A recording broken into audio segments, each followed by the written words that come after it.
आज की इस वीडियो के अंदर मैं आपको एक ऐसी कॉमन गलती के बारे में बताने जा रहा हूं जो कि सभी लोग इन्वर्टर खरीदते समय करते हैं। दोस्तों क्या होता है, जब भी हम मार्केट से इन्वर्टर को खरीदने जाते हैं तो हम शॉप पर जाते हैं और दुकानदार जो हमें इन्वर्टर देता है वो हम ले लेते हैं, उसे हम खरीद लेते हैं। लेकिन दोस्तों ऐसा करना बिल्कुल गलत है, क्योंकि आप सभी को पता होना चाहिए कि दुकानदार आपको वो इन्वर्टर सजेस्ट नहीं करेगा जिसमें आपका फायदा हो। दुकानदार आपको वो इन्वर्टर बताएगा जिसके अंदर दुकानदार को ज्यादा प्रॉफिट मिल रहा हो। तो इसलिए दोस्तों इन्वर्टर खरीदते समय आपको भी कुछ बातों का ध्यान रखना है, जिसमें पहला और सबसे मुख्य जो पॉइंट आता है वो आता है कि आपको देखना चाहिए कि आप जो इन्वर्टर खरीद रहे हो वह इन्वर्टर किस टेक्नोलॉजी पे काम कर रहा है। मार्केट में जनरली जो इन्वर्टर आते हैं वो मुख्य दो टेक्नोलॉजी पर काम करते हैं। इसमें पहली होती है स्क्वायर वेव टेक्नोलॉजी और दूसरी होती है साइन वेव टेक्नोलॉजी। तो सवाल अब यही उठा है कि आपको कौन से इन्वर्टर को खरीदना चाहिए। तो दोस्तों वीडियो के स्टार्टिंग में आपको बता देना चाहता हूँ कि यह जो वीडियो है यह वीडियो ल्यूमिनस कंपनी के द्वारा स्पॉन्सर किया गया है, क्योंकि ल्यूमिनस कंपनी चाहती है कि सभी लोगों को प्रोडक्ट खरीदते समय इस बात की जानकारी होनी चाहिए कि वह जो भी प्रोडक्ट खरीद रहे हैं क्या वह उनके लिए सही रहेगा या नहीं। इसके अलावा दोस्तों साइन वेव और स्क्वायर वेव पे आने से पहले मैं आपको कुछ बातें ल्यूमिनस के बारे में बताना चाहता हूँ। ल्यूमिनस कंपनी काफी ज्यादा रेप्यूटेड और काफी पुराना ब्रांड है। इस कंपनी को इन्वर्टर के बिजनेस में 30 साल का एक्सपीरियंस हो चुका है और इसी 30 साल के एक्सपीरियंस के कारण ल्यूमिनस कंपनी आपको सही कीमत के अंदर बेस्ट क्वालिटी और बेस्ट आपको सर्विस ऑफर प्रोवाइड करती है। इनके प्रोडक्ट बहुत अच्छी परफॉर्मेंस देने के साथ साथ काफी लंबे समय तक चलते हैं और इसी कारण से आपने कई बार देखा होगा कि मैं ल्यूमिनस के प्रोडक्ट को हमारे चैनल पर फीचर्स करता रहता हूँ। तो चलिए दोस्तों अब हम हमारे सवाल के ऊपर आते हैं कि हमें स्क्वायर वेव या साइन वेव कौन सा इन्वर्टर लेना चाहिए। तो दोस्तों देखिए, इसको समझने के लिए आपको सबसे पहले पता होना चाहिए आखिर इन्वर्टर का काम क्या होता है। तो दोस्तों इन्वर्टर का काम होता है कि जब भी बिजली कटौती हो जाती है, जब पावर सप्लाई कट हो जाती है, उस समय यह जो इन्वर्टर होता है ये हमारे पास में जो बैटरी रखी हुई होती है जिसके अंदर हम इलेक्ट्रिसिटी को स्टोर करके रखते हैं, उस बैटरी के इलेक्ट्रिसिटी से हमारे उपकरण को चलाने का काम जो करता है वो हमारा इन्वर्टर ही करता है। अगर मैं आपको इसे आसान शब्दों में बताऊं तो आप सभी को जैसे पता ही है कि हमारी जो इलेक्ट्रिसिटी होती है वह दो टाइप की होती है। पहली होती है हमारी एसी करंट और दूसरी होती है हमारी डीसी करंट। आखिर ये दोनों करंट क्या है तो आप सभी को पता होना चाहिए। हमारे घर में जितने भी उपकरण लगे होते हैं, चाहे टीवी हो,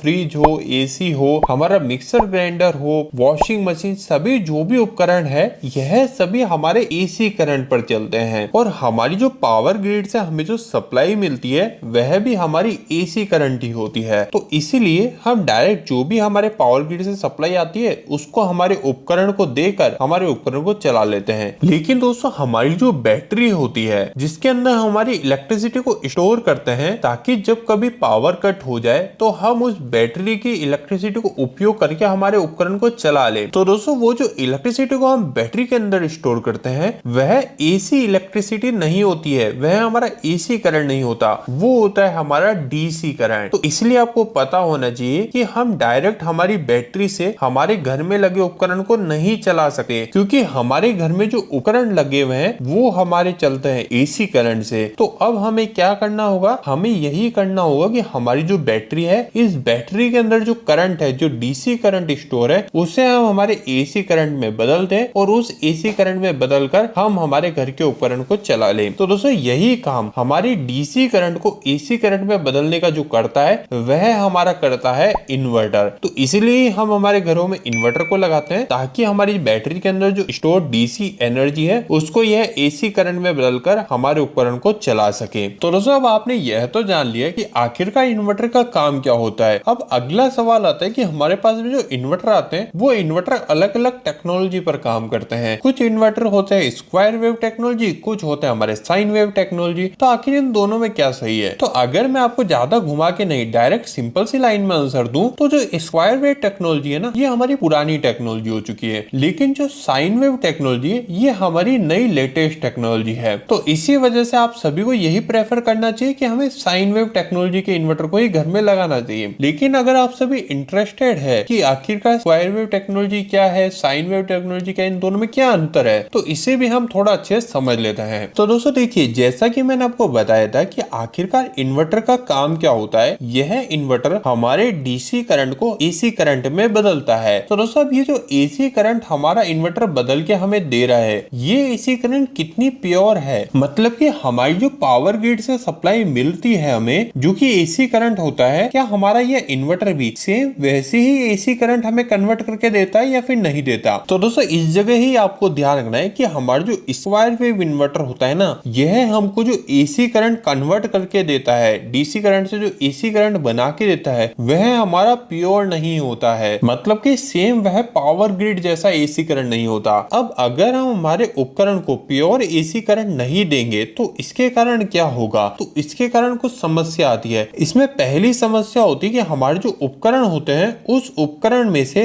हमें हमिंग साउंड सुनाई देती है। मतलब कि आपने कई बार देखा होगा कि जब इन्वर्टर से उपकरण को चलाया जाता है तो उसमें से एक हमिंग साउंड, भनभनाहट की आवाज आती है। तो उसके पीछे का रीजन यही है कि आपने वहां पर स्क्वायर वेव इन्वर्टर को लगा रखा है। लेकिन दोस्तों वहीं अगर आप साइन वेव टेक्नोलॉजी वाले इन्वर्टर को लगाओगे तो इस केस में आपको हमिंग नॉइज सुनाई नहीं देती है, क्योंकि यह जो साइन वेव इन्वर्टर होता है ना, यह एक नई टेक्नोलॉजी है जिसके कारण यह जो हमें आउटपुट में एसी करंट कन्वर्ट करके देते हैं वह बिल्कुल सेम पावर ग्रिड से मिलने वाले करंट की तरह होता है। तो ऐसा करने से क्या फायदा मिलता है, ऐसा करने से फायदा पहला तो हमें नॉइस का मिलता है कि हमें नॉइस नहीं सुनाई देती हमारे उपकरण में, साथ ही साथ हमारे जो उपकरण की लाइफ है वह लाइफ भी खराब नहीं होती। अगर आप स्क्वायर वेव इन्वर्टर से ज्यादा समय तक तो उपकरण को चलाते हो तो वो उपकरण की लाइफ को भी खराब करता है, उसकी एफिशिएंसी को भी खराब करता है। लेकिन आपको यह प्रॉब्लम साइन वेव में देखने को नहीं मिलेगी, क्योंकि जैसा मैंने आपको बताया साइन वेव जो होता है वह हमें बिल्कुल प्योर एसी करंट कन्वर्ट करके देता है। तो दोस्तों अभी तक हमने जान लिया कि आखिरकार इन दोनों इन्वर्टर में क्या फर्क है, लेकिन अब हम जान लेते हैं कि आखिरकार हमें कौन से इन्वर्टर को खरीदना चाहिए। तो दोस्तों इसका जवाब मैं आपको बिल्कुल भी घुमा फिरा के नहीं दूंगा, आपको मैं सिंपल सी लाइन में जवाब दूंगा कि आपको हमेशा साइन वेव इन्वर्टर को ही प्रेफर करना चाहिए, क्योंकि अगर आप स्क्वायर वेव और साइन वेव इन्वर्टर को कंपेयर करोगे तो जो छोटे इन्वर्टर होते हैं उसके अंदर इन दोनों की प्राइस में ज्यादा डिफरेंस नहीं होता। साइन वेव इन्वर्टर सिर्फ 500 से 700 रुपए ही स्क्वायर वेव से महंगा होता है। तो अब अगर आपको 500 से 700 रुपए एक्स्ट्रा देकर एक नई टेक्नोलॉजी का इन्वर्टर मिल रहा है जो कि एक साइन वेव इन्वर्टर है, तो आपको हमेशा यही इन्वर्टर को ही लेना चाहिए। उम्मीद करता हूँ जो गलती सभी लोग इन्वर्टर खरीदते समय करते हैं वो गलती अब आगे से आप नहीं करेंगे। आखिरी के अंदर दोस्तों अगर आप ल्यूमिनस के प्रोडक्ट को ऑनलाइन बेस्ट प्राइस में खरीदने की सोच रहे हैं तो मैं आपको डिस्क्रिप्शन बॉक्स में मेरे रिकमेंड बेस्ट इन्वर्टर के लिंक दे दूंगा, आप उन्हें देख सकते हैं। तो दोस्तों अब इन सभी के बाद में भी अगर आपके कोई सवाल इन्वर्टर्स जुड़े रह गए हैं तो आप मुझे नीचे कमेंट बॉक्स में कमेंट करके बता सकते हैं। इलेक्ट्रिकल वीडियोस अगर आप देखना पसंद करते हैं आज ही हमारे चैनल को सब्सक्राइब कर लीजिए। आज के लिए इतना ही, धन्यवाद।